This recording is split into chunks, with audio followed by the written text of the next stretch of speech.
আমরা বলেছি 5ই আগস্ট দরজা আমরা খুলে দিয়েছিলাম। আসাদ আব্দুল্লাহ বলেছে আমরা এই অভ্যুত্থানের নেতৃবৃন্দ আপনাদের জন্য দরজা খুলে দিয়েছিলাম।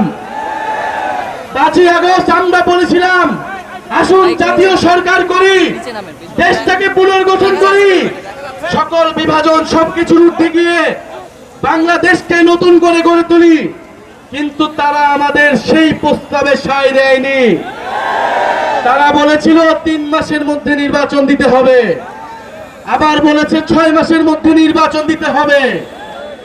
ক্ষমতার ভাগ বাটোয়ারা ছাড়া দেশ সংস্কারের কোনো বিষয়ে তাদের কোনো সমর্থন পাওয়া যায়নি।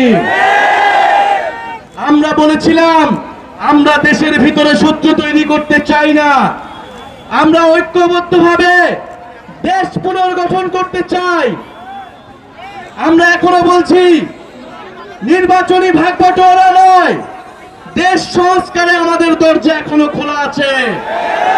যদি এবার দরজা বন্ধ হয় তাহলে জনগণ আপনাদেরকে আর ক্ষমা করবে না।